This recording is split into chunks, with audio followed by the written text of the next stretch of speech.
As the Milwaukee Brewers have been out with the old and in with the new questions of their shortstop, Willy Adames, have been brought up. But how did we get here?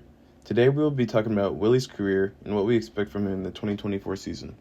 Willy Adames started his major league career in the Tigers system until getting traded to the Rays in 2014. He remained in the minors for 4 years, performing well. Willy was most known for his abnormal power compared to most shortstops, as well as his defensive prowess, eventually earning the number 1 spot for their top prospects. Promoted to the major leagues on May 22, 2018, he hit his first career home run against Chris Sale, but he was optioned between AAA and the major leagues 4 times between May and July in 2018. With a loaded infield of Joey Wendell, Adeiny Hechavarria, Daniel Robertson, and Matt Duffy, he struggled to get consistent playing time in the big leagues. In August, though, he hit his first career walk-off against Miguel Castro of the Orioles, and he made the MLB Team of the Month in August. In 2018, he hit 10 home runs in 85 games, slashing .278, .348, and .406. In 2019, he got the starting shortstop job, and on defense, he recorded 13 defensive runs saved, recording a 4.2 WAR, and made a sweet relay throw against the Astros in the ALDS. In 2020, he put up decent numbers, batting .259 with a .332 on-base percentage and .481 slugging percentage, along with 8 home runs. But he struggled in the World Series, batting .143 and was the final out of the World Series against the Dodgers. In 2021, he continued his postseason struggles, and in 41 games, he batted .197 with a .254 OBP and a .371 slugging percentage. Finally, on May 21, 2021, he was traded to the Milwaukee Brewers along with Trevor Richards for Drew Rasmussen and JP Feyereisen. When the day came when Willy got traded, I was excited. Giving up JP Feyereisen and Drew Rasmussen hurt. They were really solid guys for us who turned out to be some of the better pitchers in the league after going through the Rays pitching lab. But the pitching for the Brewers was good enough. The starters Corbin Burns, Brandon Woodruff, Freddie Peralta, Eric Lauer, Adrian Hauser, and Brett Anderson turned into one of, if not the best rotations in baseball, while not forgetting to mention All-Stars Josh Hader and Devin Williams. The starters had the stuff to get it going, and the All-Stars shut it down. The Brewers really needed a bat, and a bat they got. Willy turned the slow 2020 Brewers season into a complete 180. Once in the Cream City, Willy was the guy, and the energy around the team was different, quickly becoming a fan favorite. After slugging all year, he ended up earning 8 points for MVP and placed 16th overall.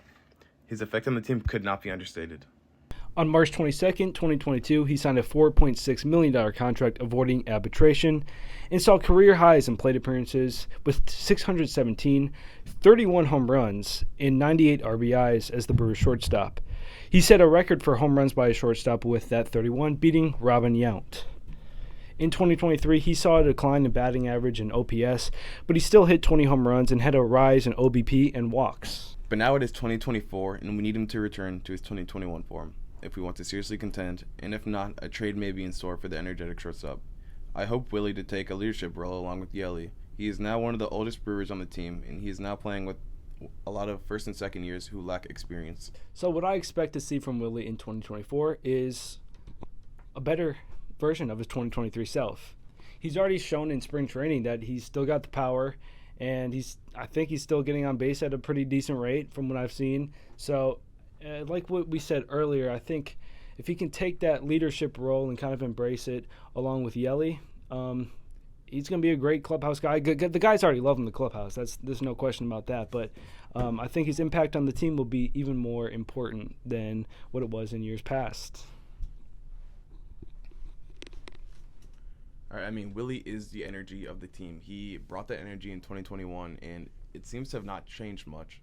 I hope he can fix his contact. His contact issue has been one of his biggest problems in the past 2 years, but his plate discipline has gotten better, it seems, in spring training. He's walking. He's always walked, but he also strikes out a lot.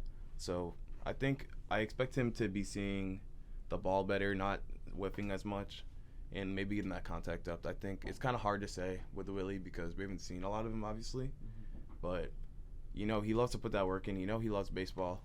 So we really hope we can get a great version of Willy. So my question to the viewers watching, or even to you, is if we are not atop of the NL Central by the trade deadline, which is now where the rumors are. If he gets traded, that's where it's leading to, is the trade deadline.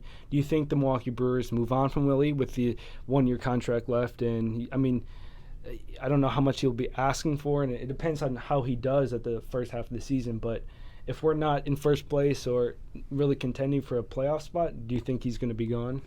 Personally, I really don't think so. I think he's not so old where it's someone we need to get rid of. Like, he can still be with us for the future of the Brewers. I guess Burns wasn't either. Yeah, Burns wasn't either, but there was other problems with Burns. We all know that. But Willy, he's young enough where he can be here with the young guys, and I don't think there's a huge reward in trading Willy. If he does have a poor year this year, he'll be cheaper, but he'd still be good enough to be a starter, I'm sure. I don't think he'll fall off that hard.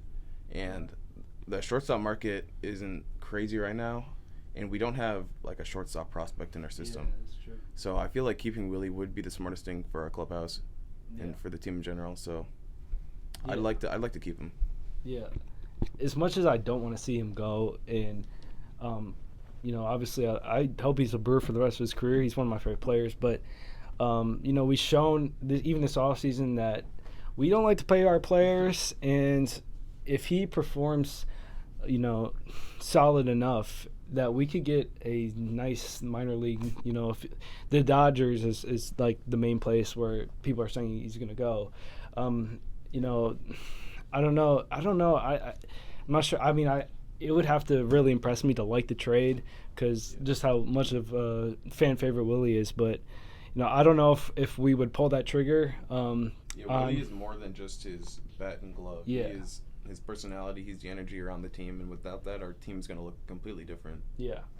But if we are really trying to go into not a rebuild, but if we're really trying to get young, I guess we could get a solid, few prospects out of him. There is Joey Ortiz, I guess, but we don't know a lot from him. But he could be good.